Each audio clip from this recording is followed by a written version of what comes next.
Shalom Bapak Ibu yang terkasih dalam Tuhan. Saya menyapa dari tempat ini, Shalom. Sore hari ini mari kita siapkan hati kita, pikiran kita untuk beribadah, untuk menyembah Tuhan bersama. Saya ajak, mari kita berdoa, sama-sama berdoa. Bapa Surgawi, kami ucap syukur Tuhan untuk sore hari ini. Kalau kami boleh beribadah, meskipun lewat online, streaming, Tuhan kami yakin dan percaya hadirat-Mu Tuhan sanggup hadir dan menjamah setiap kami Tuhan. Saat kami bersepakat sehati, memuji, menyembah Engkau Tuhan, nama-Mu ditinggikan, maka manifestasi kehadiran-Mu Tuhan Kau nyatakan di tengah-tengah kami. Terima kasih Tuhan. Mari Allah Roh Kudus take over hidup kami, hati dan pikiran kami Engkau cengkeram, agar supaya semua penyembahan dan pengagungan kami Tuhan, kami boleh naikkan dari hati kami yang paling dalam. Terima kasih Tuhan. Kami serahkan ibadah kami dari awal, pertengahan, hingga pada akhirnya di dalam tangan pengasihan-Mu. Dan kami alaskan dengan nama Tuhan Yesus Kristus. Haleluya, amin. Saudara, ada satu lagu ini ketika saya pertama kali dengar, saya diingatkan bahwa kita diciptakan untuk menyembah Tuhan. Kita ada untuk memuja Tuhan, kita bersandar dalam pelukannya. Dan di lagu ini di bagian refnya kita mau minta sama-sama, Tuhan kita minta jaminan, jangan biarkan aku pergi, jangan biarkan aku berpaling. Tidak peduli apapun masalah yang kita hadapi saudara saat hari ini. Mungkin sebagian dari saudara mengalami sakit penyakit, saudara mengalami kesulitan dalam ekonomi. Mari saudara kita ingatkan sekali lagi, kita hidup untuk menyembah Tuhan. Kita minta jaminan Tuhan untuk kita bisa tetap setia mengiring Dia sampai akhir. Kita mau nyanyikan, Ku ada untuk menyembah.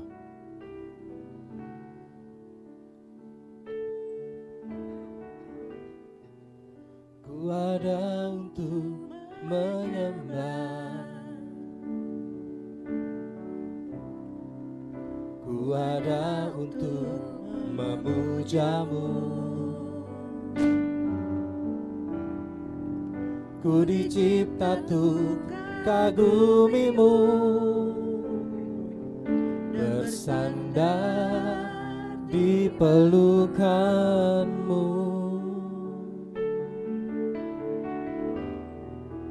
Ku ada untuk menyembah.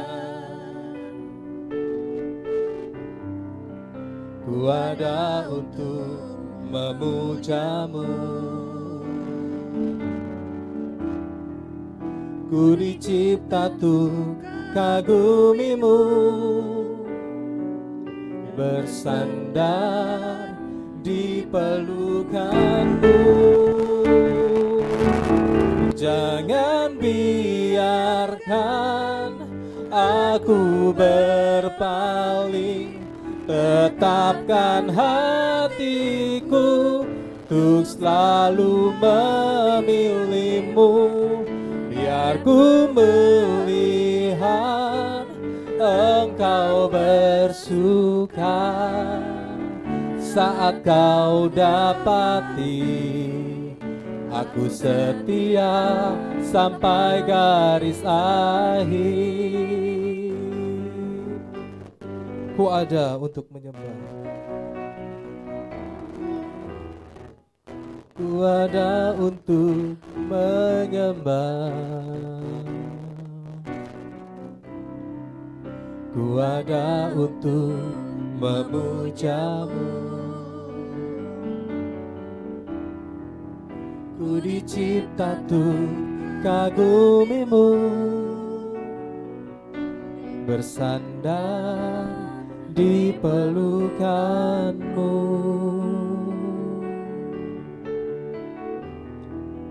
Ku ada untuk menyembah.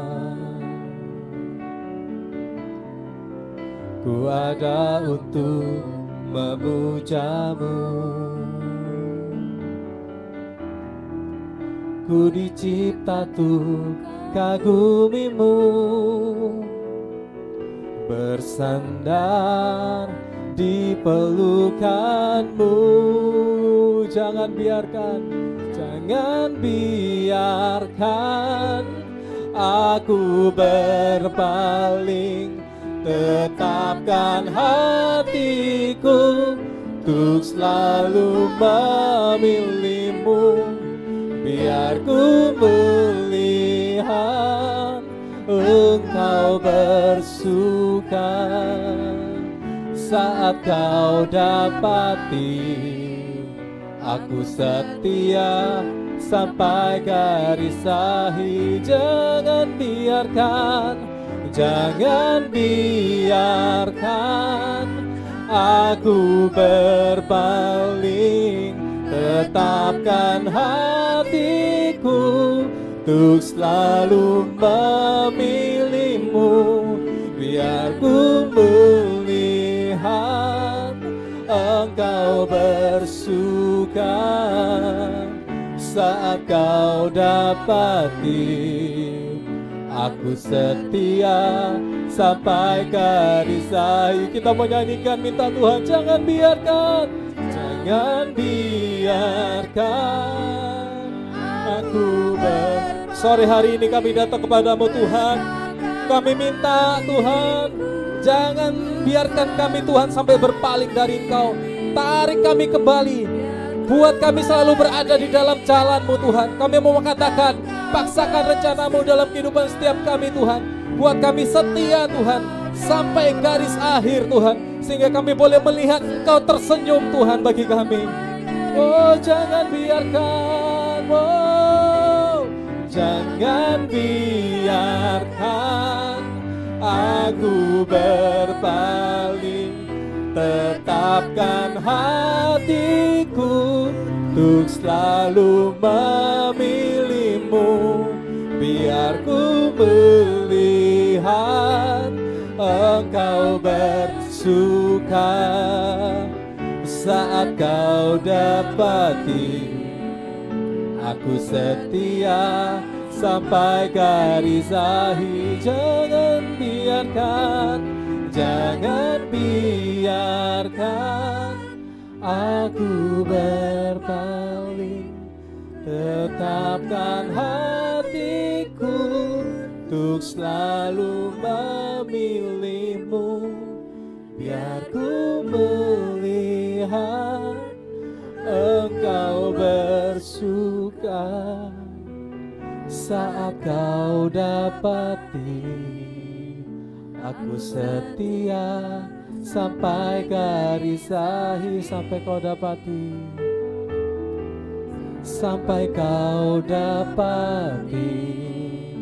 aku setia sampai garis akhir. Sampai Kau dapati aku setia sampai garis akhir.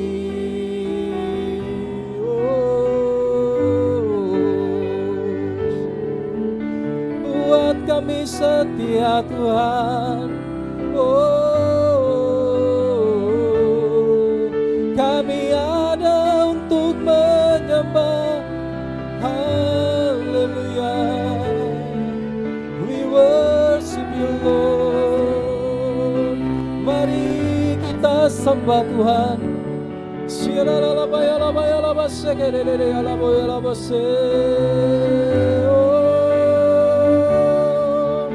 Haleluya. Mari Bapak Ibu Saudara semua kita menyembah Tuhan. Kita sembah Tuhan, kita agungkan namanya, kita ulu-ulukan namanya, kita naikkan syukur di hadapan Tuhan. Terima kasih Tuhan, terima kasih untuk kasih setia-Mu. Haleluya, we worship You Lord.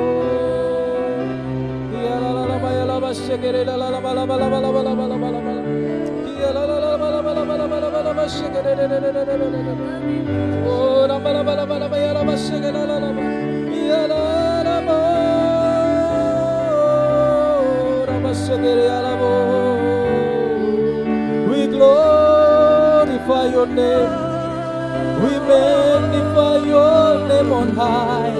We lift our voice to God.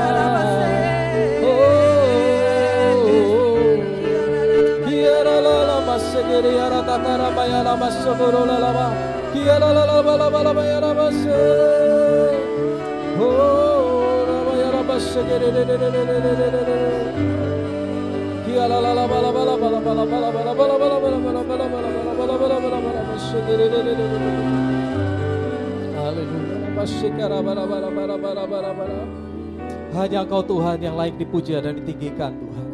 Kami hanya menyembah Yesus Kristus Tuhan, Yeshua HaMashiach, Tuhan yang sudah menebus hidup kami. Kalau nyawamu saja Tuhan Kau berikan Tuhan, apalagi yang lain Tuhan. Kami mau taruh iman dan pengharapan kami selalu dalam tangan-Mu. Hanya kuatkan dan teguhkan kami Tuhan. Mari Allah Roh Kudus kuatkan dan hidup, teguhkan setiap kami. Kalau kami yang saat ini kami goyah, Kau kuatkan kami, Kau kuatkan setiap kami.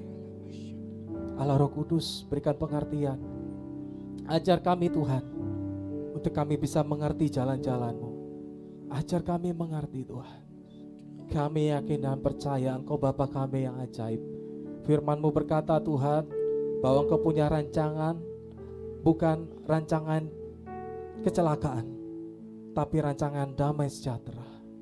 Dan kami mau bersepakat dengan Engkau Tuhan, meskipun saat ini kami mungkin melihat situasi yang tidak enak. Saat ini Tuhan kami masih mengalami pergumulan belum dalam kemenangan. Tapi kami yang percaya Tuhan, biar kami berada di dalam jalan-Mu, dan kami boleh mengerti Tuhan akan setiap jalan-Mu Tuhan. Ajar ku mengerti segala rencana-Mu. Ajar ku berharap hanya padamu. Pimpinlah jalanku, pimpinlah jalanku dalam terang firman-Mu.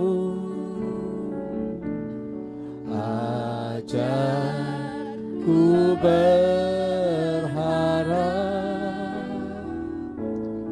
hanya pada. Kita pujikan dari awal. Bapakku ajaib segala rencana.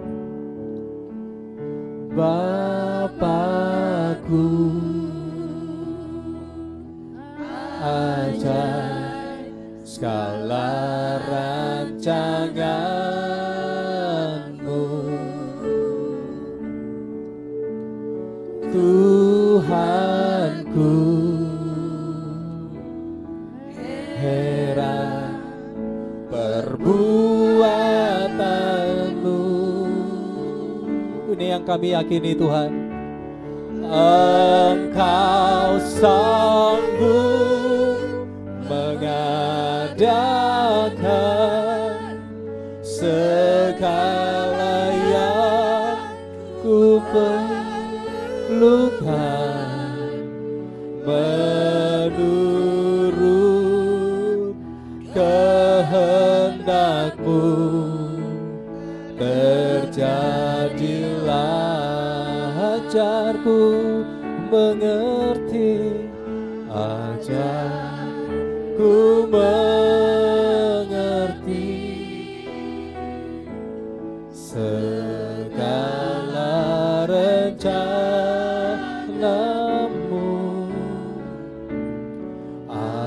Ajarku berserah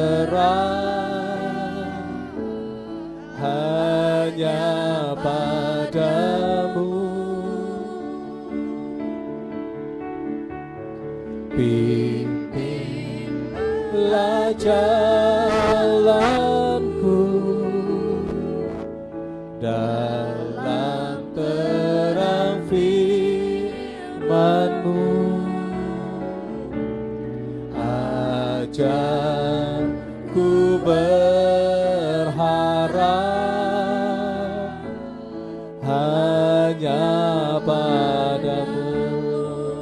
kita doa. Ajarku mengerti Tuhan, ajarku mengerti. Ini doa kami sore hari ini Tuhan. Ajar kami mengerti rencana-Mu dan setiap rancangan-Mu Tuhan dalam kehidupan kami Tuhan. Ajar kami Tuhan untuk berserah kepadamu Tuhan. Hanya padamu pimpinlah jalanku, pimpinlah jalanku dalam terang firman-Mu. Ajarku berharap hanya padamu. Ajarku mengerti, ajarku mengerti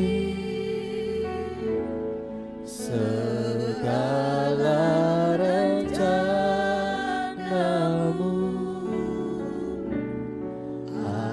Ajarku berserah hanya padamu.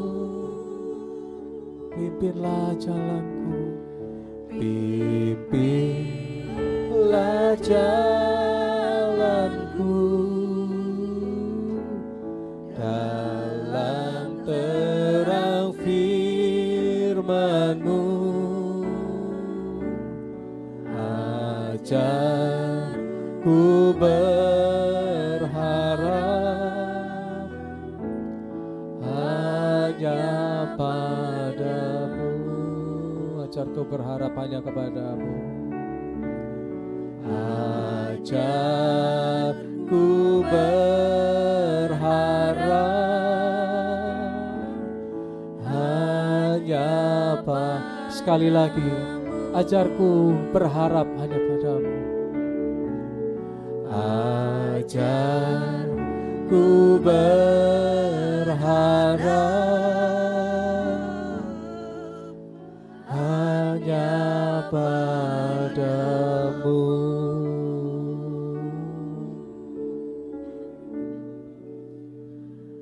Ini doa kami Tuhan. Ajar kami berharap. Ajar kami jalan-jalan-Mu Tuhan. Tunjukkan jalan-jalan-Mu. Tuntun kami pada firman-Mu Tuhan. Kalau sebentar kami akan mendengarkan firman-Mu Tuhan yang akan disampaikan oleh hamba-hamba-Mu Tuhan, Pak Thomas dan juga Bu Ripka. Biarlah pengurapan yang daripada-Mu Tuhan mengalir, sehingga setiap kata-kata yang keluar dari mulut hamba-hamba-Mu ini Tuhan, semuanya seturut dengan jalan-Mu, seturut dengan kehendak-Mu. Dan setiap kami Tuhan boleh dibangun, boleh dikuatkan Tuhan. Urapi setiap kami Tuhan. Dan buat hati kami seperti tanah yang baik, tanah yang subur Tuhan, yang siap untuk menerima setiap benih firman-Mu, sehingga benih-benih itu Tuhan boleh tertanam, bertumbuh dan menghasilkan buah dalam kehidupan kami.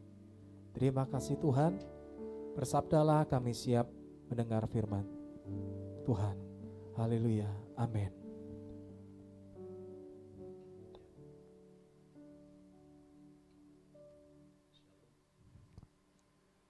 Shalom Bapak Ibu Saudara sekalian, dimanapun Anda berada, mari kita belajar firman Tuhan tentang jalan damai sejahtera. Hari-hari ini merupakan hari-hari yang tidak mudah bagi banyak orang, termasuk anak-anak Tuhan, bahkan gereja dan hamba-hamba Tuhan. Ada satu hal yang mungkin seringkali kita rasakan dalam suasana seperti ini sejak pandemi tahun lalu, yaitu hilangnya damai sejahtera dalam hidup banyak orang, termasuk anak-anak Tuhan. Karena suasana yang ada, kita juga mungkin dengar berita, baca berita, dan dari keluarga atau dari teman-teman banyak yang mengalami dengan adanya pandemi, ada yang meninggal dan sebagainya, sehingga damai sejahtera itu sepertinya hilang dalam hidup kita semua. Tapi hari ini kita mau belajar bagaimana kita bisa tetap mempunyai damai sejahtera di tengah semua keadaan ini, atau kalau boleh saya katakan bagaimana tetap menjaga dan mempunyai damai sejahtera Tuhan di tengah badai. Saya ingat akan sebuah topik khotbah Pak Agung yang pernah disampaikan bertahun-tahun yang lalu. Beliau berkata bahwa damai sejahtera itu bukannya karena tidak ada masalah, kesulitan atau tantangan, tetapi damai sejahtera karena ada hadirat Tuhan, saudara. Ya. Nah, sebelum Tuhan Yesus naik ke surga, sebelum Tuhan Yesus mengalami semua penderitaan dan yang lain sebagainya, Tuhan memberikan satu hal yang luar biasa. Di dalam kitab Yohanes pasal 14 ayat ke-27, ini dikatakan oleh Tuhan Yesus sendiri. Yohanes 14 ayat yang ke-27 dikatakan, damai sejahtera kutinggalkan bagimu. Damai sejahteraku, yaitu damai sejahtera dari Tuhan Yesus, kuberikan kepadamu, dan apa yang kuberikan tidak seperti yang diberikan oleh dunia kepadamu. Janganlah gelisah dan gentar hatimu. Ada satu terjemahan bahasa Inggris yang saya mau terjemahkan langsung, yang memberikan keterangan yang tambahan, saudara. Keterangan tambahan yang bagus sekali. Dikatakan, damai sejahtera aku tinggalkan kepadamu. Damai sejahteraku yang sempurna aku berikan kepadamu, tidak seperti yang dunia berikan, apa yang kuberikan kepadamu. Janganlah hatimu gelisah atau gentar, tapi jangan takut, dan izinkan damai sejahteraku yang sempurna menenangkan engkau dalam segala situasi atau keadaan, dan memberikan kepadamu kekuatan, keberanian, keteguhan untuk setiap tantangan. Jadi di sini Tuhan berkata bahwa damai sejahtera yang Tuhan Yesus sendiri berikan, damai sejahteranya yang diberikan tidak sama dengan apa yang diberikan oleh dunia. Artinya ada damai sejahtera yang dari Tuhan dan dari dunia ini. Terus apa bedanya, saudara? Semua yang berasal dari dunia ini, katakan damai sejahtera, kebahagiaan, atau yang lainnya, itu selalu tergantung kepada keadaan yang di luar. Orang berkata, karena saya punya ini, saya punya itu, saya mempunyai pekerjaan yang baik, punya rumah, punya mobil, atau punya yang uang cukup, saya bahagia. Apakah betul semua itu membuat bahagia? Itu memang kita perlukan dalam hidup kita semua. Tapi seringkali itu tidak membuat kebahagiaan, saudara. Demikian juga dengan damai sejahtera. Oh, damai sejahtera itu kalau keadaan semua aman, tenang, tidak ada masalah, tidak ada peperangan, tidak ada bencana alam, tidak ada pandemi dan sebagainya, maka kita akan beroleh damai sejahtera. Dan damai sejahtera seperti itu adalah damai sejahtera yang bergantung kepada apa yang di luar dari keadaan. Kalau keadaan berubah, bagaimana dengan damai sejahtera itu? Hilang seringkali. Nah, beda dengan apa yang diberikan oleh Tuhan Yesus buat kita anak-anaknya, saudara. Damai sejahtera yang dari Tuhan itu bukan sesuatu yang bergantung kepada keadaan di luar. Seorang hamba Tuhan berkata bagus. Dia berkata begini, kalau kita membutuhkan kesembuhan, Tuhan sebetulnya tidak memberikan sesuatu, tapi memberikan dirinya sendiri. Karena namanya adalah Jehovah Rafa. Demikian juga dengan damai sejahtera, saudara. Dia dikatakan Prince of Peace, Raja Damai. Jadi ketika kita membutuhkan damai sejahtera, maka yang dia berikan apa? Pribadinya sendiri. Jadi damai sejahtera yang dari Tuhan itu sesuatu yang melampaui segala akal pikiran manusia, saudara. Dan ini kita perlukan dalam hidup kita, khususnya dalam hari-hari seperti ini, hari-hari ke depan. Karena dengan damai sejahtera yang dari Tuhan, itu akan membuat hati kita bisa tenang, kita bisa berpikir dengan jernih dan benar, saudara. Seringkali orang tidak bisa memutuskan, tidak bisa berpikir dengan jernih karena tidak ada damai sejahtera. Tapi yang muncul apa? Karena adanya ketakutan, lebih-lebih dalam suasana seperti ini. Dengan damai sejahtera yang dari Tuhan membuat jiwa kita tenang, hati kita tenang, sehingga ketika Tuhan berbicara dalam hati kita, dalam hidup kita, kita bisa mendengar dengan jelas, saudara.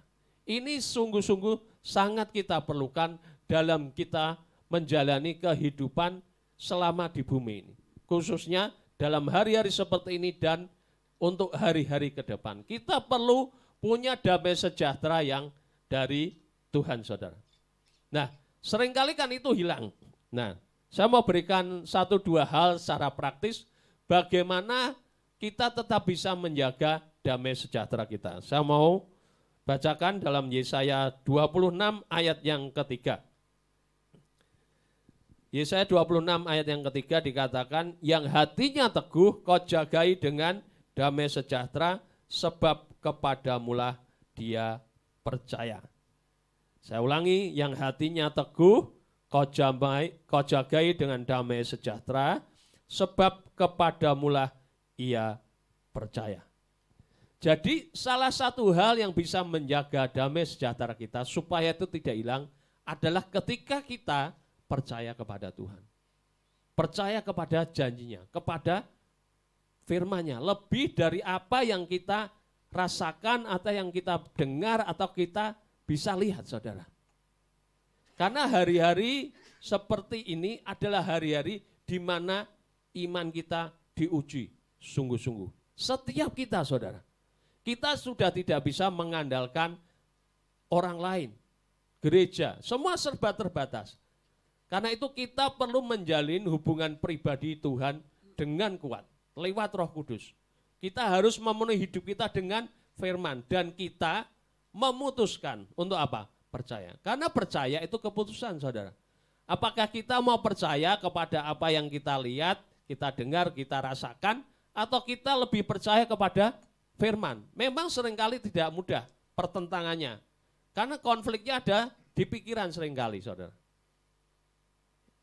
Tapi dengan kita ini memutuskan untuk percaya kepada firman, kepada janji Tuhan, itu akan membuat hati kita tenang, saudara. Iman itu akan membuat kita at rest, tenang hati kita. Tapi ketakutan sebaliknya justru membuat gejolak yang luar biasa dalam hidup kita. Itu akan membuat hidup kita ini seperti lumpuh, saudara. Dan membuat pikiran kita ini istilahnya buntu, sehingga kita tidak bisa berpikir dengan jernih, dengan akal sehat kita, saudara. Orang kalau sudah dikuasai oleh ketakutan seringkali tidak logis, saudara. Tapi ketika kita memutuskan untuk tetap percaya kepada Tuhan, kepada firman-Nya, maka hati kita akan dijagai oleh Tuhan. Hatinya teguh, saudara, teguh, memutuskan untuk percaya. Memang tantangannya tidak mudah. Tantangannya mungkin ada omongan orang, bahkan omongan dari keluarga yang dekat, dari teman-teman yang dekat, begini, A, B, C, dan sebagainya.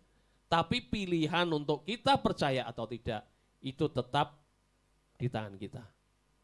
Ada pepatah yang berkata, kita memang tidak bisa melarang burung terbang di atas kita. Tapi kita bisa melarang burung untuk membuat sarang dalam hidup kita. Nah, seringkali yang menjadi masalah adalah di pikiran, saudara, apalagi dengan semua berita yang kita dengar.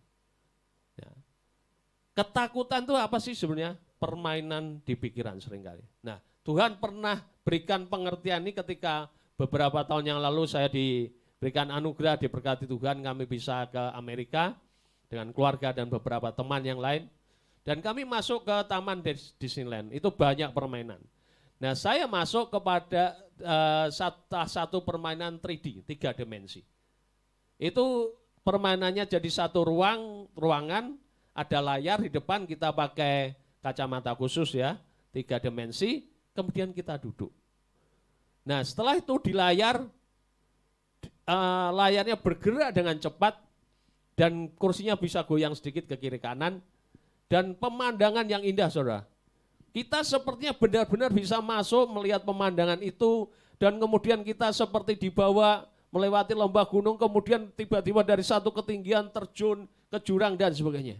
Saya terus terang, ketika itu, saya ini paling tidak suka kalau misalnya dari ketinggian seperti jet coaster, tiba-tiba dari ketinggian turun, saudara. Ya, ada orang yang suka naik jet coaster. Saya tidak terlalu suka. Karena ketika jet coaster dari ketinggian turun dengan kecepatan yang begitu rupa, rasanya di perut itu hilang rasanya. Jadi terus kadang mual dan sebagainya. Nah, saya tidak suka. Ini di dalam ruangan cuman layar yang bergerak, tapi 3D, saudara, 3 dimensi. Itu betul-betul seperti nyata. Sehingga saya sempat sekali 2 kali perut itu rasanya tidak enak. Nah, sudah selesai permainan itu, kemudian keluar, saudara. Keluar ya tidak apa-apa. Tapi ketika keluar, tiba-tiba Tuhan itu membuka pikiran saya, memberikan pengertian. Dan seperti itulah sebetulnya ketakutan, saudara. Real enggak yang ada di dalam permainan itu, ruangan itu? Real enggak? Enggak, saudara. Saya hanya duduk, saya tidak melewati jurang, lembah, gunung, dan sebagainya, tidak. Itu hanya permainan dengan 3 dimensi. Tapi karena pakai 3 dimensi, hal yang tidak nyata jadi sepertinya seakan-akan nyata. Ketakutan itu sebenarnya seperti itu. Kita mungkin berkata, Pak ini tapi keadaan begini, memang benar. Tapi seringkali kita terlalu fokus kepada semua itu sehingga pikiran kita terus bermain, saudara. Kita seperti orang itu membuat film, wah nanti gini, nanti gini, nanti gini. Akhirnya ketakutan itu masuk dalam hidup kita, saudara. Dan kalau sudah ketakutan seperti itu, seringkali kita tambah layani. Ya sudah makin menjadi. Kita takut begini, takut begitu, kita tidak berani ke sini, tidak berani ke sana. Akhirnya hidup kita seperti orang yang lumpuh. Kita merasa tidak berdaya. Itu kuasa ketakutan, dan hari-hari ini itulah yang dikehendaki oleh lawan kita, si iblis, Tuhan. Untuk menebarkan ketakutan, kepanikan, kekhawatiran, kecemasan. Berapa banyak orang yang stres dalam harian ini lebih daripada yang lain. Bahkan saya baca satu berita di salah satu negara tetangga kita, jumlah orang yang bunuh diri ini, bunuh diri. Dalam beberapa bulan terakhir itu lebih banyak dari yang sebelumnya. Bayangkan. Karena apa? Ketakutan, stres, kecemasan, dan kekhawatiran, saudara. Kalau itu kita beri tempat, akan merajalela dalam hidup kita. Bagaimana kalau ada ketakutan? Kita harus lawan dengan firman. Kita perkatakan firman, karena itu penting. Untuk kita ini memperkatakan firman, mendeklarasikan firman, untuk kita ini memenuhi hidup kita dengan firman Tuhan. Jangan terlalu banyak baca berita, saudara. Jangan terlalu banyak berita, apalagi kita posting berita-berita seperti itu. Itu tidak akan menolong kita dan orang lain. Lebih baik kita memposting hal-hal, menyebarkan berita yang positif, berita kebenaran, berita firman Tuhan, saudara. Nah, sebetulnya damai sejahtera itu adalah buah roh, saudara. Ya, di dalam kitab Galatia pasal 5 ayat 22 dikatakan, tetapi buah roh adalah kasih, damai sejahtera, sukacita, dan sebagainya. Artinya apa? Kalau itu buah roh, artinya harus ada hubungan pribadi dengan Roh Kudus, saudara. Dan kalau itu buah roh, itu akan terus bertumbuh dalam hidup kita. Jadi kita akan bisa punya damai sejahtera yang terus menerus di dalam hidup setiap kita dalam menghadapi segala keadaan. Tadi pagi dalam kebaktian pagi, istri saya sharing. Bagaimana beberapa tahun yang lalu dia hilang, saudara, di lautan selama kurang lebih 24 jam. Ada tugas di daerah Sulawesi bersama beberapa teman, dan dia sendirian, perempuan, yang lain laki, terkatong-katong di tengah laut. Sampai besok sore baru mendarat di pesisir. Tapi dia bersaksi tadi pagi, bagaimana dia bisa tidur dengannya. Di tengah keadaan yang tidak menentu, tidak pasti, handphone juga tidak bisa. Tidak ada sinyalnya sama sekali, saudara. Karena saya coba telepon, karena waktu itu saya di Semarang, saya tidak ikut, saya di kantor, ditelepon, diberitahu, berdoa. Dan memang saya coba telepon istri saya tidak ada sinyal sama sekali. Jadi terus terang keadaannya tidak tahu ini gimana. Di sebelah mana juga tidak tahu saudara, tidak bisa dihubungi. Tapi istri saya tadi bersaksi bagaimana dia bisa tidur meskipun cuma di alas kayu, di kursi bangku saudara. Saya juga sama, di kantor ketika saya dengar itu, saya mengalami damai sejahtera Tuhan. Saya tidak tahu bagaimana bisa tenang saudara. Saya tidak khawatir, saya tidak cemas, tapi saya berdoa. Ya tentu saya berdoa juga, bahasa roh, terus kemudian saya berdoa Tuhan tolong. Dan setelah itu Tuhan mengingatkan satu firman yang membuat saya yakin, oh pasti istri saya kembali. Tidak tahu kapan, bagaimana caranya. Dan kemudian besok siangnya, sewaktu saya di kantor, kemudian diberitahu bahwa sudah ditemukan dan kemudian mendarat di pesisir sore hari. Ya, itu keadaan yang tidak pasti. Di mana tidak tahu. Bagaimana kondisinya, tenggelam atau tidak, perawannya seperti apa, tidak tahu saudara. Demikian juga dengan hidup kita saat ini. Keadaan serba tidak menentu sepertinya. Tapi kalau kita percaya kepada Tuhan, kita punya hubungan pribadi yang kuat dengan Tuhan, hidup kita dipenuhi dengan segala yang dari Tuhan, kita bisa punya damai sejahtera dalam segala keadaan saudara. Karena itu yang kita butuhkan hari-hari ini dan hari-hari ke depan kita. Kalau kita sudah membuka celah, membuka lubang untuk ketakutan, itu akan masuk lebih dalam. Dan itu akan jadi hal yang mengerikan dalam hidup kita saudara. Jadi saya berkata mari penuhi hidup kita dengan semua firman, dengan semua hal yang ilahi. Dengarkan khotbah, dengarkan lagu-lagu pujian, penuhi hidup kita saudara. Dengan hal-hal yang positif dan benar supaya ketika kita menghadapi tantangan, maka kita akan tetap bisa punya damai sejahtera dan itu membuat kita bisa berpikir, kita dengan tenang, kita bisa berdoa dan mendengar suara Tuhan dengan jelas. Kalau kita sudah mendengar suara Tuhan dengan jelas, itu akan jauh lebih baik. Saya sungguh berdoa supaya hari-hari ini jangan sampai hal damai sejahtera kita itu hilang dalam hidup kita. Tuhan Yesus memberkati.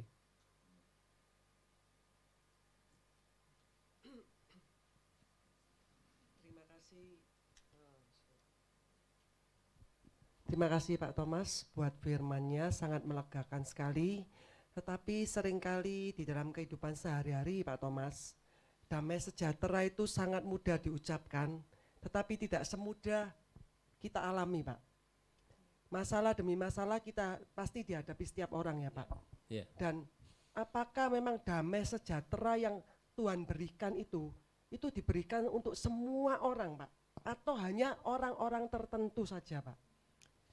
Ya kita ini berbicara konteksnya anak-anak Tuhan ya. Kalau damai sejahtera yang Tuhan berikan itu tentu semua tersedia untuk anak-anaknya. Ya, seperti saya Bapak punya anak, semua yang saya punya tentu tersedia untuk anak-anak saya. Apakah anak-anak saya mau ambil, mau nikmati, itu pilihan. Seperti damai sejahtera. Tuhan sediakan damai sejahtera, Tuhan sediakan kekuatan, Tuhan sediakan semuanya, pengurapan dan lain sebagainya yang kita perlukan untuk kita nih selama kita hidup di dunia, terutama juga dalam pelayanan. Nah, tapi seringkali kita tidak ambil itu. Kita tidak percaya, intinya gampangnya gitu. Karena dengan percaya itulah kita bisa ngambil apa yang dari Tuhan buat hidup kita. Nah, demikian juga dengan damai sejahtera. Memang seringkali tidak mudah, apalagi hari-hari seperti ini, hari-hari yang tidak menentu, tidak pasti buat banyak orang, juga buat kita semua anak-anak Tuhan. Tapi tetap Tuhan itu memberikan damai sejahteranya buat kita. Ya, seperti yang tadi saya katakan, salah satunya adalah ketika kita ini memutuskan untuk percaya. Nah, itu yang menjadi masalah buat kita semua. Ya, tidak hanya saya, tapi yang lain juga mesti mengalami. Karena ya seringkali apa yang kita dengar mungkin bertentangan dengan firman, terus suasananya kalau seperti ini, apakah saya bisa tetap percaya kepada firman, bisa percaya kepada perlindungan Tuhan dan sebagainya. Itu menjadi pilihan. Makanya itu percaya itu pilihan. Percaya kepada siapa, percaya kepada firman, kepada keadaan, atau apa yang kita dengar. Oke Pak, kalau tadi Pak Thomas tadi kan bilang bahwa damai sejahtera itu adalah buah roh. Yeah. Buah roh ya Pak. Yeah. Berarti tidak secara otomatis orang yang kenal Tuhan akan memiliki damai sejahtera itu. Atau otomatis Pak, mereka yang kenal Tuhan, anak-anak Tuhan akan memiliki itu. Atau karena kan kalau buah roh kan perlu ada prosesnya ya Pak untuk mendapatkan buah roh. Apakah berbeda damai sejahtera yang ditulis di buah roh sama damai sejahtera yang Tuhan katakan damai sejahtera aku berikan kepadamu? Ya, jadi kalau pengertian saya begini, ada yang namanya damai sejahtera yang supranatural. Artinya itu memang diberikan dalam waktu tertentu, suasana tertentu dan situasi tertentu. Jadi itu tiba-tiba bisa hati ini bisa dipegang oleh Tuhan gitu ya. Sudah tidak ada ketakutan, kecemasan. Itu yang supranatural. Tapi yang buah roh itu kita bisa nikmati sehari-hari dalam hidup kita. Karena dinamakan buah roh. Memang tentu ada prosesnya. Prosesnya apa? Karena ini buah roh, kita tahu kita perlu menjalin hubungan pribadi dengan Tuhan.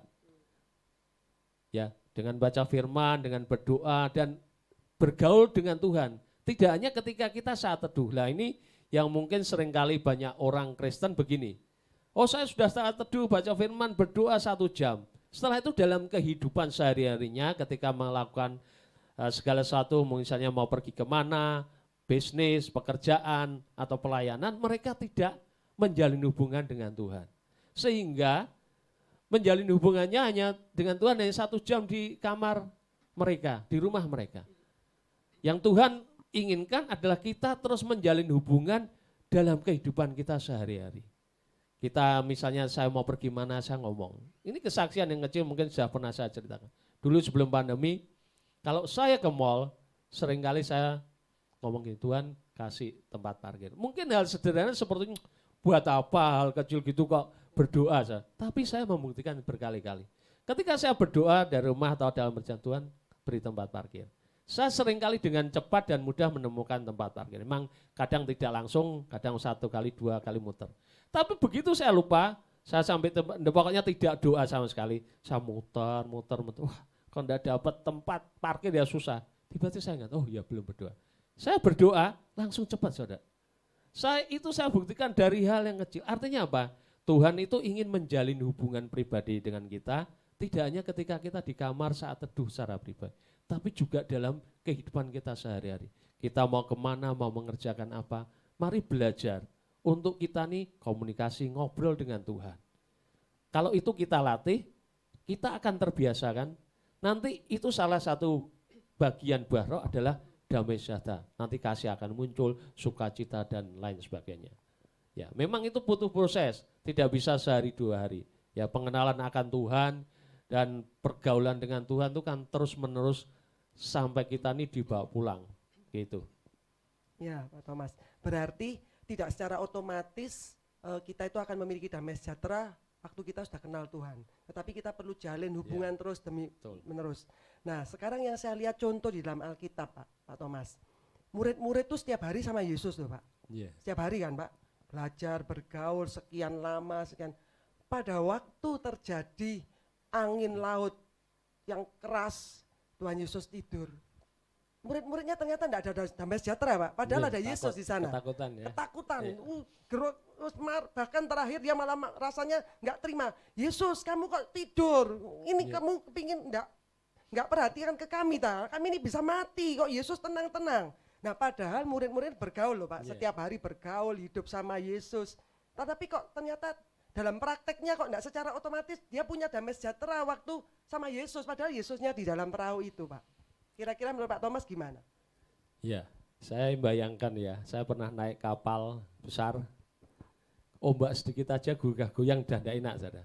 Ini kapalnya diesel kan kita nggak tahu bukan kapal cruise yang gede mewah, tapi kapal kayu kan, tidak besar dan Tuhan Yesus bisa tidur dengannya. Saya juga Tuhan kok bisa sih? Saya baru terbersit. Tidak secara manusia rasanya tidak mungkin saudara. Itu goyangnya kan kenceng sekali. Kan badai ini tidak sekedar gelombang biasa. Tuhan Yesus memang benar-benar Raja Damai sih.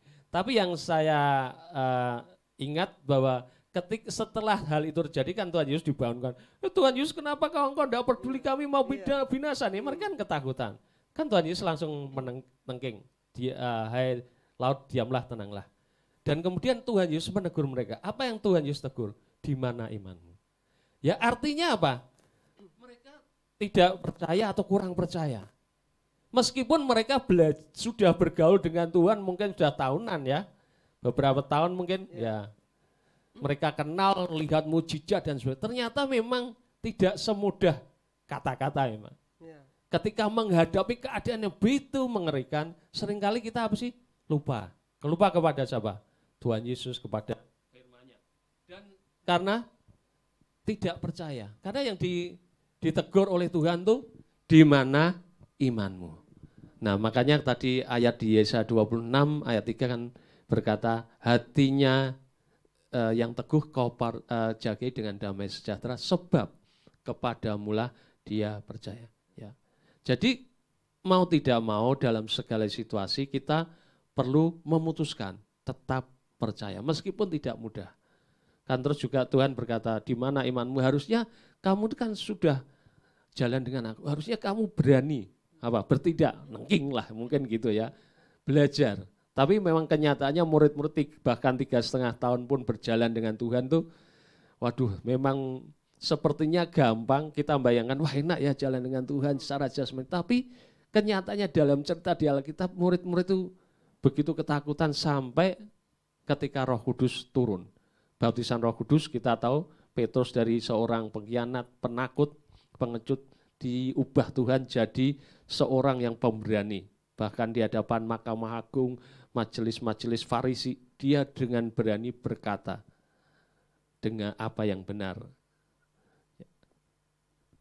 Oke, mungkin kita bisa tanya ke Cik Ripka mungkin ya, yang katanya Pak Thomas tadi ngalami di tengah laut dan badai seperti murid aja bingung Pak, murid aja teriak-teriak Pak. Tapi katanya Pak Thomas, Cik Ripka pasti bisa tidur dengan nyenyak. Mungkin Cik Ripka bisa ceritakan, kenapa Cik? Apa begitu yakinnya kalau nggak apa-apa lah kalau mati karena ketemu Tuhan? Atau gimana Cik? Kok waktu itu bisa sangat tenang dan malah bisa tidur nyenyak? Iya, itu kasih karunia. Kasih karunia di tengah saat seperti itu. Tapi saya betul-betul bisa tidur dan sebetulnya dan sejujurnya saya kalau berkata tidak ada sedikit pun khawatir. Ya itu kalau saya berkata itu sudah anugerah Tuhan dan karunia ya. Tapi memang dasarnya adalah saya percaya. Saya percaya kepada pemimpin saya yang memberikan tugas, yang mereka berjaga-jaga dan berdoa buat kami, untuk kami bisa menuntaskan. Yang kedua tentunya saya percaya kepada Tuhan yang saya sembah, yang namanya Immanuel itu tidak pernah meninggalkan saya.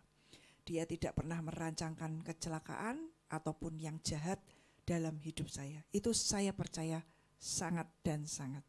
Jadi ketika dan saat itu bagaimana iman itu bisa begitu percaya? Karena saya bergaul. Saya terus dari kecil begitu bisa baca Alkitab, buku pertama yang saya baca. Terus semua kisah-kisah cerita ini terus dibaca berulang sampai detik hari ini pun. Terus dibaca dan satu-satunya buku yang tidak boleh kita lupakan untuk dibaca tiap hari. Karena ini isinya semua manual panduan di mana kita hidup di bumi dan menghadapi semua situasi. Alkitab ini up to date. Tidak pernah hilang dan terjadi devaluasi dalam nilai kebenarannya. Dan di situ jadi bergaul dengan Tuhan dan saya tahu dan percaya itu yang membuat tidak ada takut dan tidak ada khawatirnya. Dan di saat seperti itu saya kan berdoa juga, saya di sana di tengah gelombang dan Tuhan berkata baca kisah Paulus ketika kapal karam dan terapung-apung. Dan ketika saya pelajari dan baca firman itu muncul satu kata 1 kali 24 jam. Sehari, pokoknya dia mengalami sehari. Oh berarti saya besok pasti mendarat. Situasi belum berubah, tapi saya tahu dan saya tahu besok pagi pasti saya mendarat. Tapi mendaratnya jam berapa, enggak tahu. Ya, akhirnya pertolongan datang itu siang. Jadi setelah mungkin 30 jam ya. Setelah 1 hari 1 malam sampai siang baru pertolongan datang dan saya mendarat merapat itu jam 6 sore sampai 6 sore. Jadi seperti itu. Jadi karena ada rema juga. Lah rema Tuhan itulah juga yang membuat apa? Kita punya iman. Kita tumbuh percaya. Karena saya bergaul bukan lagi kata orang nih, saya di tengah-tengah laut beneran nih dengan saudara-saudara saya, dengan semua yang ada dan menghadapi bersama dengan Tuhan. Jadi kita membutuhkan juga yang namanya rema Tuhan buat hidup kita. Supaya damai itu betul-betul menguasai hati di tengah semua gelombang kesulitan yang ada. Oke, terima kasih Bu Ripka. Pak Thomas, kalau seperti yang Bu Ripka alami ini termasuk buah roh atau damai sejahtera yang supranatural, Pak? Menurut saya dua-duanya. Karena ini kan tadi cerita bahwa ternyata kan dapat firman-Nya.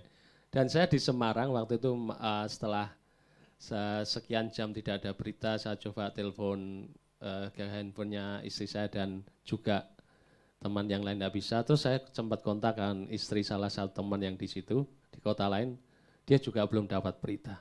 Tapi ketika itu agak malam Tuhan mengingatkan akan tentang Paulus yang karam kapal. Pokoknya saya cuma diingatkan bahwa dalam peristiwa itu semua selamat.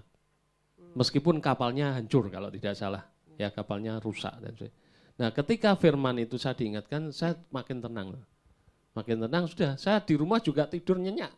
Di rumah saya tidak mikir ya, istri saya ketemu atau tidak, atau kapan dan sebagainya, keadaannya gimana. Memang di telepon kan tidak bisa, jadi memang tidak jelas kan ke depannya, ya sudah saya serahkan Tuhan, apalagi dapat firman, diingatkan firman, saya tidur dengan nyenyak. Nah, setelah itu ketika ke kantor, besok paginya terus siang-siangan, setelah itu didapat kabar ternyata bisa ditelepon, ternyata sudah mulai ditolong dan ditarik ke darat. Ya, itu menurut saya itu dua-dua, ada buah roh, damai sejahtera buah, tapi ada juga unsur supranaturalnya, karena kan keadaan memang tidak menentu dan tidak jelas sama sekali nih. Apalagi secara komunikasi boleh dikata putus. Tidak bisa tahu. Kalau kita tahu oh sekian jam mendarat atau oh, sudah di sini masih mending, istilahnya membuat hati kita nih ayem, tenang gitu. Tapi ini kan enggak. Ini sama sekali gelap kondisinya. Tapi karena ada firman, nah itu gunanya firman. Ketika kita dapat terima, dapat firman yang khusus, Tuhan bicara, itulah yang menjadi pelita, suluh, terang bagi jalan kita. Nah makanya kita harus banyak baca firman, dengarkan firman. Itu. Kalau misalnya kita nggak baca firman, seperti Bu Ripka tadi, nggak tahu firman ya, nggak dapat rema ya Pak berarti ya? Iya. Nggak mungkin bisa dapat rema kalau kita nggak tahu firmannya. Iya, kan kita ini tugas Roh Kudus kan mengingatkan. Artinya mengingatkan ya pernah kita baca, kita dengar paling enggak. Ya kalau kita enggak pernah sama sekali nol putul tidak baca firman, apa yang mau diingatkan Tuhan? Ya karena itu penting, apa yang kita masukkan dalam hidup kita itu penting. Amen. Ya. Saya ingat dengan ayat firman gini Pak, di mana ada kebenaran di situ akan tumbuh damai sejahtera. Yes. Artinya kita ini tetap butuh firman ya, sehingga firman itu akan menimbulkan suatu damai sejahtera dalam diri kita ya. Terus ini akibat kebenaran ialah ketenangan dan ketentraman untuk selama-lamanya. Berarti kita dengan firman kita bisa muncul suatu tumbuh damai sejahtera, dan akibat dari kebenaran itu membuat kita bisa tenang. Berarti ya apa yang dialami dengan Pak Thomas sama Bu Ripka untuk mengalami suatu ketenangan, itu butuh ada suatu kebenaran yang ada dalam diri kita, yaitu firman. Gitu ya Pak ya? Iya. Jadi kita butuh ya. Butuh, firman tuh wah, luar biasa. Ya. Dan itu memang salah satu hal yang bisa menjaga hidup kita. Firman. Ya. Karena di kitab Mazmur dikatakan firman terang bagi jalanku dan suluh pelita bagi kakiku. Kalau kita hidup dalam kebenaran, belajar hidup dalam firman, taat kepada Tuhan, kita akan terus bisa mengalami damai sejahtera itu, apapun keadaannya. Amin. Iya, betul. Nah, tadi Pak Thomas bilang damai sejahtera yang Tuhan berikan itu beda dengan yang dunia berikan. Tadi bilang gitu juga ya Pak ya. Terus saya ada ayat dibilang gini Mbak, tidak ada damai sejahtera bagi orang-orang fasik. Itu artinya bagaimana? Ya, ini tadi pagi bukan kebetulan. Saya percaya semua itu dalam rencana Tuhan. Tadi pagi istri saya kan juga cerita. Dan tadi pagi ketika kami perjamuan, ayat itu yang ada di roti perjamuannya. Nah, karena istri saya yang dapat, silakan biar istri saya yang sharing. Ya. Iya, jadi setelah istilahnya saya bertobat, saya minta ampun, terus saya minta maaf dengan suami juga, saya pemberesan dengan Tuhan dan dengan suami saya, istilahnya kami pemberesan semuanya, istilahnya di surga dan di bumi ya saudara ya, dengan Tuhan kan. Setelah selesai semua, terus kami doa, kami minta ampun sepakat ya, setelah semua baru kami perjamuan. Waktu ambil itu kaget sekali saya, selama ini kayaknya juga rasanya belum pernah tuh dapat firman itu, bahwa tidak ada damai sejahtera bagi orang fasik. Waktu kita terima itu kita tertawa, terima kasih Tuhan. Buang semua kefasikan di dalam hati dan hidup kami. Dan sejak detik kita bertobat minta ampun dan kita beres, itu damai sejahtera datang. Ya, keadaan berubah? Tidak. Situasi berubah? Tidak. Tetap yang barang ketinggalan. Hilang, tetap hilang sampai sekarang belum ditemukan. Tapi yang berbeda, hati ini sudah dibaharui Tuhan. Sudah lagi saya tidak pusing barangnya, sudah tidak pusing ketinggalannya, enggak pusing. Kayak sepele, tapi hari ini saya percaya itu membongkar yang di dalam saya. Kefasikan di dalam hati saya. Fasik istilahnya, orang yang tidak berkenan, istilahnya kita tidak mengikuti jalannya Tuhan, itu disebut fasik. Begitu tidak sesuai dengan firman, itu fasik. Ya, jadi di sini kita belajar, mari kita buang semua kefasikan dalam hati kita supaya damai sejahtera Tuhan tetap bertahta dan menguasai hati kita. Di Yesaya 48 ayat 18 dikatakan gini, sekiranya engkau memperhatikan perintah-perintahku, maka damai sejahteramu akan seperti sungai yang tidak pernah kering, dan kebahagiaanmu akan terus berlimpah seperti gelombang-gelombang laut yang tidak pernah berhenti. Yes. Yang saya lihat di sini Pak, Cik Ripka sama Pak Thomas, berarti kan damai sejahtera ini tidak bisa dipisahkan dari perintah-perintahnya Tuhan. Jadi tidak bisa damai sejahtera jalan sendiri tanpa kita tahu perintah, gitu ya Pak. Itu kan jadi satu. Dan di sini dikatakan damai sejahteramu akan seperti sungai yang tidak pernah kering dan kebahagiaanmu akan terus berlimpah. Di dalam damai sejahtera itu ada kebahagiaan ternyata ya Pak. Ya, ada kebahagiaan. Tetapi saya lihat banyak orang yang kelihatannya bahagia nih Pak, pesta, menang dan lain sebagainya. Apakah itu menjamin dalamnya damai sejahtera Pak? Misalnya kita memenangkan undian kan senang ya Pak, senang sekali. Apakah itu otomatis satu paket dengan damai sejahtera Pak? Karena seringkali kan hal yang di luar itu hanya sementara ya. Bahkan dari survei ya yang saya baca di Amerika, orang yang dapat lotre undian itu keadaannya kadang ya sama. Terus setelah berapa tahun karena tidak pernah punya uang banyak, tiba-tiba punya uang banyak, beli itu, beli ini yang tidak pernah mereka bisa dapatkan. Terus akhirnya apa? Habis. Tidak diinvestasikan, tidak ditabung. Akhirnya keadaan mereka ujung-ujungnya sama dengan waktu mereka sebelum dapat undian. Jadi ya itu kan sebetulnya lebih banyak damai sejahtera atau kebahagiaan dari luar. Itu bukan yang dari Tuhan. Kalau dari Tuhan itu menetap. Maksudnya tadi seperti yang sudah saya terangkan, tidak tergantung dari luar. Entah punya penang undian atau tidak, itu tidak berpengaruh dalam kebahagiaan kita dan damai sejahtera. Ketika orang damai sejahtera seperti tadi yang diceritakan istri saya, kejadian tadi, hari ini rasanya bahagia. Karena apa? Damai sejahtera sudah beres. Dibereskan, semua yang tidak benar disingkirkan, terus kita beres-beresan pribadi dengan Tuhan, dengan pasangan, terus beres enak. Hari ini, wah rasanya istilahnya damai, tenang, ya bahagia. Itu yang saya rasakan alami ya. Jadi Bahkan firman tadi kan berkata, kalau kita sungguh-sungguh memperhatikan firman, makanya memperhatikan.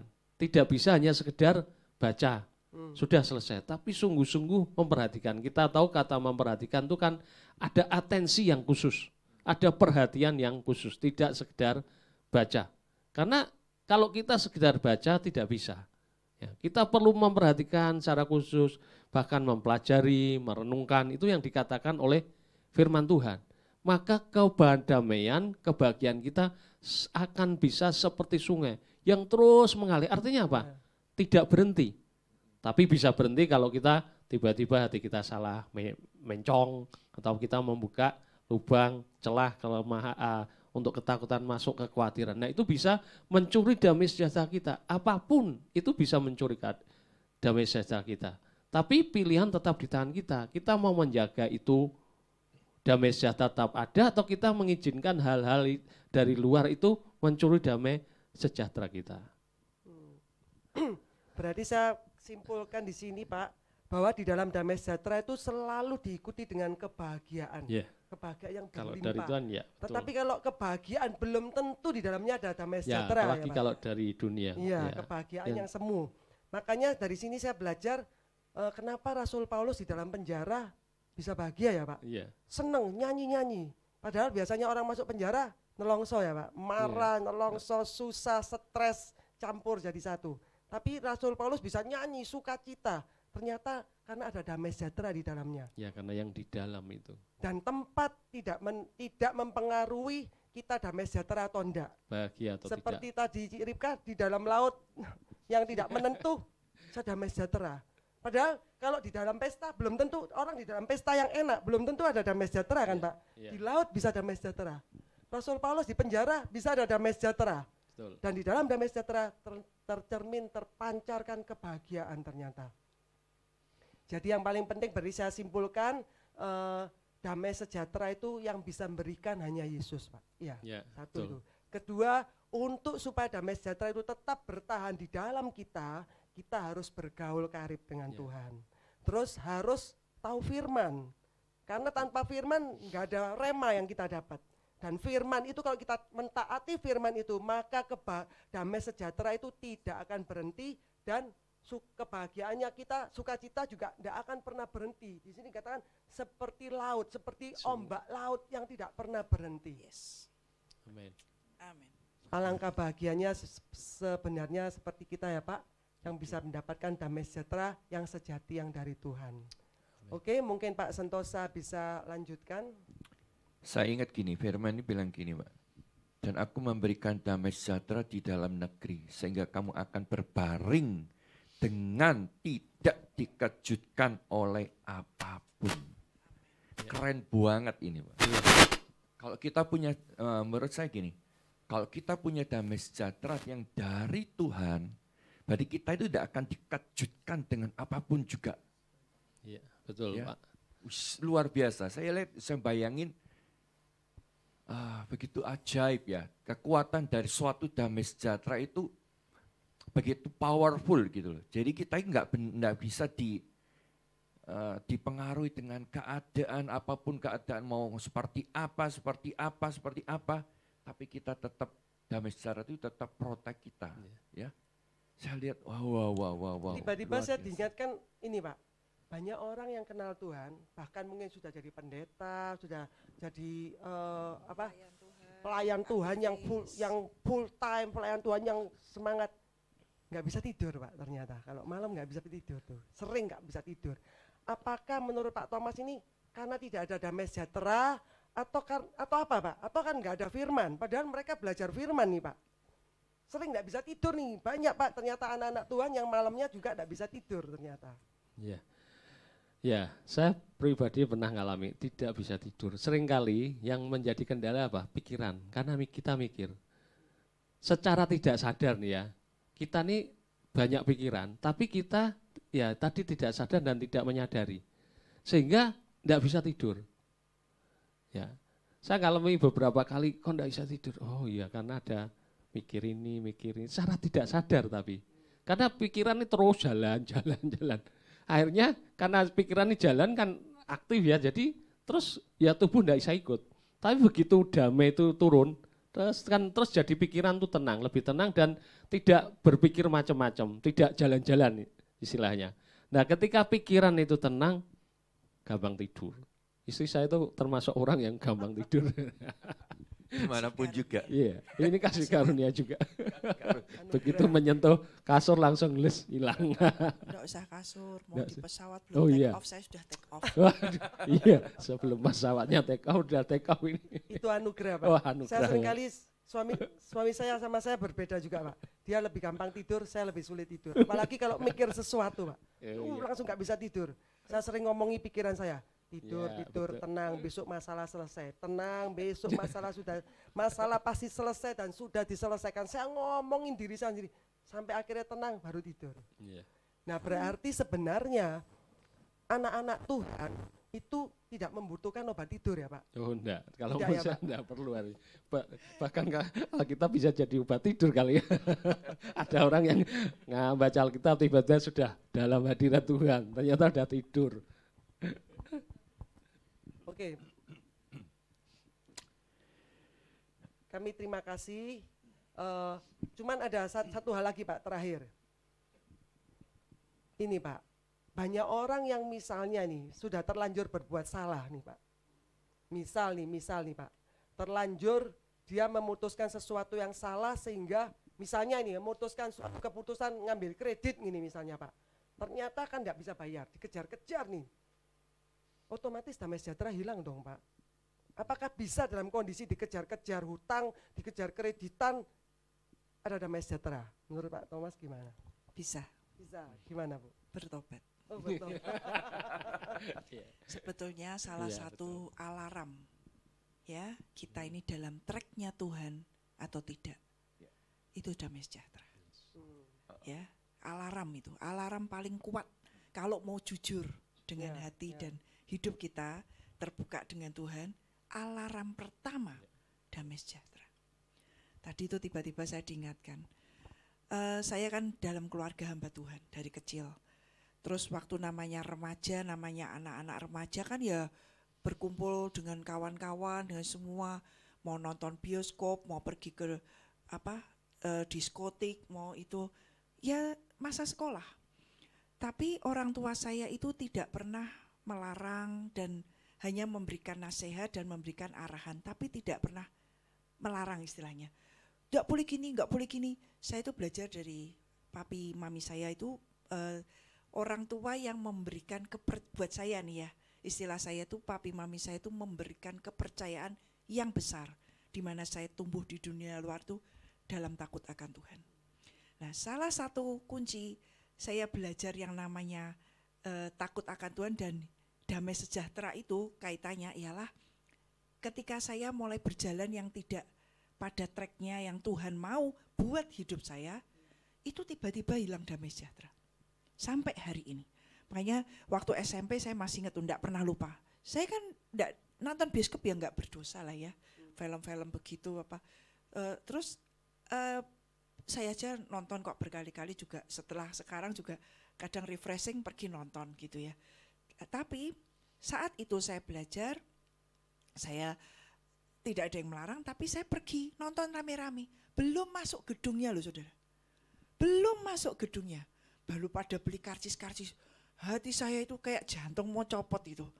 Sampai seperti banyak mata melihat kamu ada di mana. Seketika itu saya tahu dan saya tahu damai sejahtera saya hilang. Bisa ada istilahnya apa ya, ya enggak ada damai lah istilah gitu ya. Terus saya memutuskan aku enggak jadi masuk. Saya memutuskan pulang. Dan saya sebetulnya tahu ada panggilan Tuhan dalam hidup saya. Kamu ini saya khususkan. Jadi enggak bisa bermain bersama-sama mungkin dengan teman-teman remaja yang lain. Apakah teman-teman saya menuntut mereka untuk mengikuti saya? Enggak. Mereka tetap nonton silakan. Tapi buat saya pribadi dalam perjalanan saya bersama dengan Tuhan, itu ada hal yang Tuhan tidak mau untuk saya perbuat dan saya lakukan, dan Tuhan tidak mau saya berada di tempat yang tidak pas buat hati Tuhan. Saat itu hilang damai sejahtera saya. Itu salah satunya, dan sampai hari ini sejujurnya alarm itu buat saya. Begitu tidak on the track, Tidak seperti yang Tuhan mau di mana saya harus berada, atau saya melakukan seperti tidak tepat seperti yang Tuhan mau. Sejujurnya saya tahu damai sejahtera itu hilang. Jadi ini alarm buat kita semua. Berarti perlu latihan. Sangat, itu dilatih. Dan kalau kita mau abaikan, kita akan jadi orang yang kebal. Sehingga ada damai dan tidak ada damai, sepertinya kita nggak bisa membedakan. Itu kita harus hati-hati. Itu kebal namanya. Jadi harus dilatih. Sedikit Tuhan mengusik hati, nggak perlu sampai istilahnya kalau buat saya tuh, sudahlah ojo sampai bikin Tuhan murka. Kalau buat saya, dalam perkenalan, dalam perjalanan saya bersama dengan Tuhan, saya itu seperti itu. Maksudnya Tuhan, dilihat ya wis lah cukup, ndak enak istilahnya.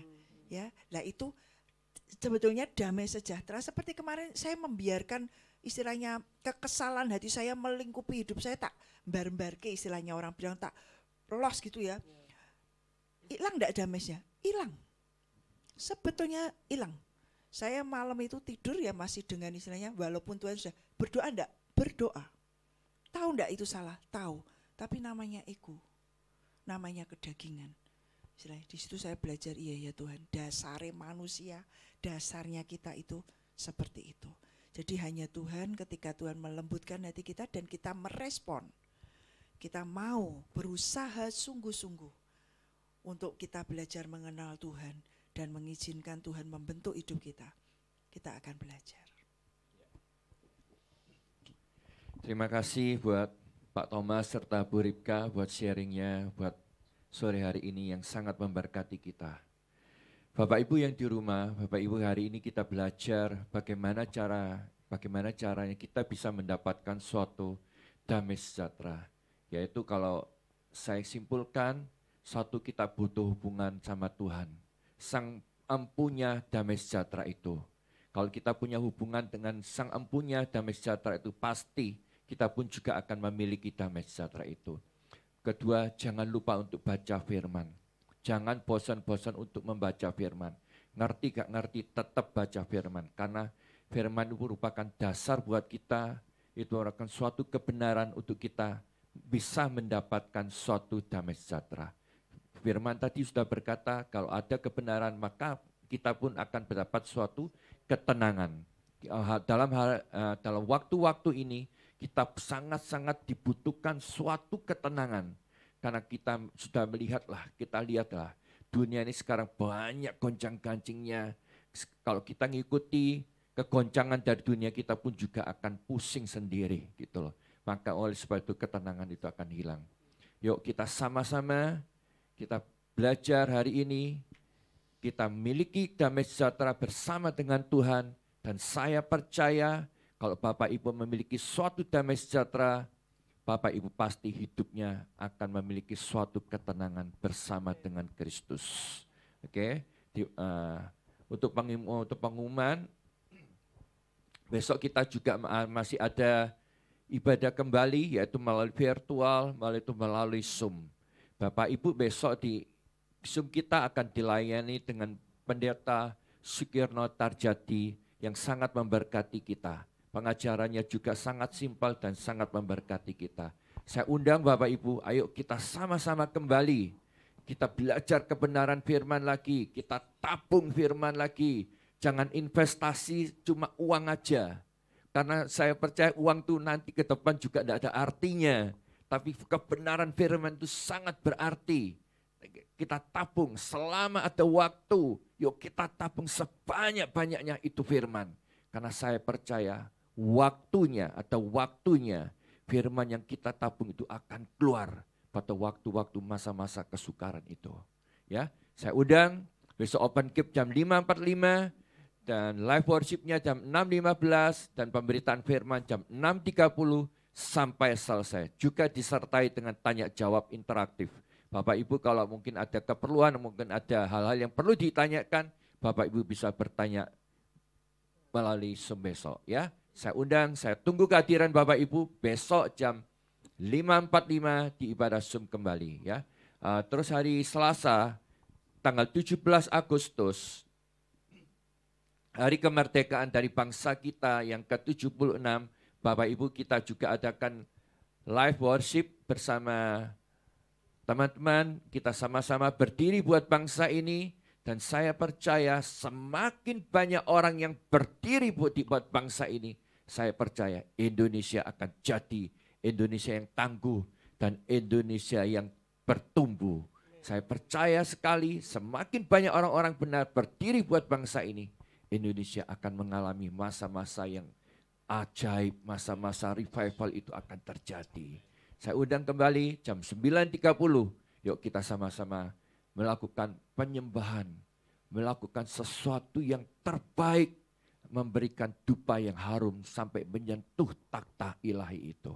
Ya, yuk kita bersama di YouTube Baktera Surya Baru. Oke, untuk mengakhiri ibadah kita, Bapak Ibu yang tergerak untuk memberikan persembahan, Bapak Ibu bisa memberikan persembahan di rekening gereja GKI Baktera Surya Baru dengan Bank BCA dengan nomor akunnya 0888795777. Setiap persembahan yang Bapak Ibu berikan, yang Bapak Ibu taburkan, akan kami pakai untuk pelebaran kerajaan surga.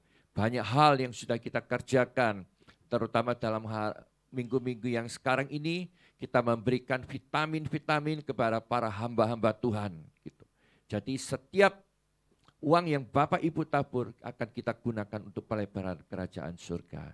Ya, sebelum kita mengakhiri ibadah kita pada sore hari ini, sekali lagi saya minta dengan hormat Pak Thomas bisa memberikan blessing buat kita semuanya. Silakan Pak. Ya, kita akan berdoa menghadapkan hati dan hidup kita. Kalau kita punya masalah pergumulan hari-hari ini, bahkan mungkin sedang isoman, mari minta damai sejahtera yang dari Tuhan turun dalam hidup kita untuk menjaga hati dan hidup kita. Mari kita sama-sama berdoa. Terima kasih Tuhan Yesus. Kami mengucap syukur untuk sore hari ini. Tuhan, Engkau adalah Raja Damai Sejahtera, the Prince of Peace. Biar Engkau bertahta dalam hidup kami, memerintah atas hidup kami dalam semua bidang kehidupan kami. Tuhan, kami mau serahkan hidup kami. Kami mau memutuskan untuk percaya kepadamu dan percaya kepada firman-Mu lebih daripada keadaan yang kami alami hari-hari ini. Kami mau percaya Engkau sanggup memelihara hidup kami, apapun yang kami perlukan. Engkau sanggup menyembuhkan kami, Engkau sanggup menguatkan kami, Engkau mau sanggup memberikan mujizat pertolongan-Mu dalam hidup setiap kami. Karena Engkau Tuhan Allah yang ajaib dan melakukan mujizat. Engkau Allah yang tidak terbatas dimanapun kami berada. Engkau sanggup menolong kami dan menyembah kami. Biar damai sejahtera-Mu, Shalom-Mu Tuhan. Damai sejahtera yang ilahi itu turun dalam hidup hati setiap kami, hati anak-anak-Mu. Singkirkan semua ketakutan kami, kekuatan kami, rasa cemas kami, stres kami Tuhan. Pikiran yang sia-sia dengan damai sejahtera-Mu. Minta undang Roh Kudus untuk terus berbicara dalam hidup kami, mengingatkan akan setiap firman yang sudah pernah kami dengar, kami baca. Terima kasih Tuhan, biar sekali lagi damai sejahtera-Mu melingkupi hati, jiwa, pikiran kami. Kami sungguh mengucap syukur karena Engkau Tuhan, Bapa yang baik buat setiap kami.